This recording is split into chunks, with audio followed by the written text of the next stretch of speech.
임플란트 주위염으로 인해서 임플란트를 실패하게 됐을 때 임플란트를 빼자마자 바로 다시 심고 바로 다시 뼈 이식하고 너무 성급하게 진행하지 않고 확실하게 회복을 우선시 해주는 것, 이것이 바로 임플란트 재수술 성공률을 높여주는 핵심 요소가 될 것입니다.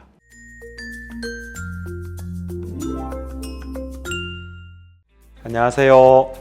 연세일치과 대표원장 임플란트 요정 현준입니다. 오늘은요, 케이스, 실제 사례 한번 보려고 합니다. 우리가 가장 무서워한 부작용인 임플란트 실패, 이 실패 상황이 어떻게 엑스레이는 보이는지, 그리고 재수술을 해서 어떻게 성공시켜야 하는지 눈으로 직접 확인해 보는 시간을 한번 가져볼게요.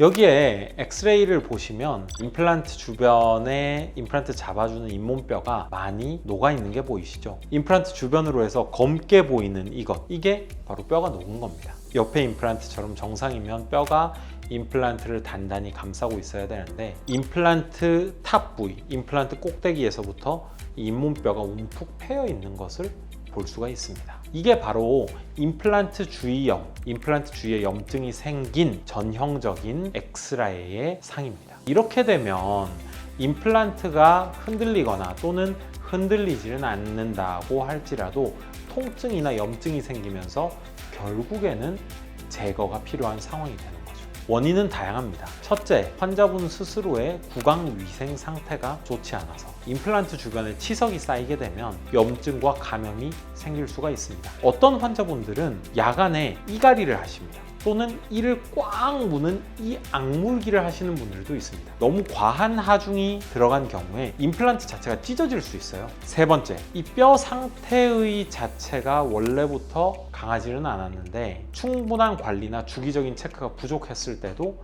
이런 상황이 생길 수 있습니다. 이렇게 임플란트 주위염이 발생을 한 경우에는 임플란트의 높이를 10이라고 했을 때 몇 정도까지 뼈가 녹았는지를 보게 됩니다. 임플란트의 길이가 10인데 한 2에서 3 정도만 뼈가 녹았다면 그때는 임플란트를 빼는 것이 아니라 잇몸을 열어서 염증을 깨끗이 제거하고 필요하다면 뼈 이식을 한 다음에 다시 잇몸을 닫아주게 됩니다. 반절까지는 녹지 않았지만 이 염증이 넓게 퍼져서 옆에 있는 치아나 옆에 있는 임플란트까지 감염시키려고 하는 경우도 있을 수 있습니다. 이런 경우에는 임플란트를 제거해서 염증을 제거해 주는 게 더 나을 때도 있을 것입니다. 염증이 심했다면 뼈 이식을 한 2달에서 3달 정도 잇몸 두께가 다시 회복되고 잇몸이 뼈를 덮어주고 난 다음에 할 때가 더 안전한 결과를 약속할 때도 있을 것입니다. 임플란트를 제거하고 염증을 제거한 이후 회복 기간을 충분히 거쳐서 임플란트 했던 자리에 뼈와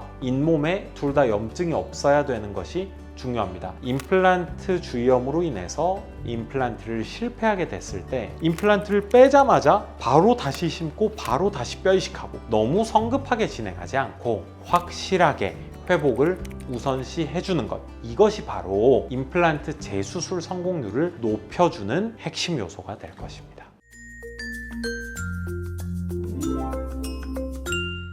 오늘은 임플란트 주위염이 찾아온 실제 환자분의 엑스레이를 보면서 임플란트가 실패했을 때 또는 실패해 갈 때 어떻게 나타나는지, 그리고 어떤 과정을 차근차근 거쳐서 재수술을 준비해야 되는지를 보여드렸어요. 이런 과정에 막연히 겁만 내고 또는 이게 겁이 나서 임플란트를 난 아예 안 하겠다 이렇게 생각하실 필요는 전혀 없습니다. 임플란트를 하게 되면 정기적인 체크 그리고 올바른 관리를 하게 되면 이런 일이 발생할 가능성은 드물거든요. 만일에 내 임플란트에 문제가 생겼거나 불안하다, 피가 난다, 붓는다 할 때는 임플란트를 해주셨던 전문가와 함께 빠르게 상의를 하시면 더 나쁜 결과로 가기 전에 방어할 수 있습니다. 지금까지 연세일치과 대표원장 임플란트 요정 현준이었습니다. 다음 영상에서 또 뵙겠습니다.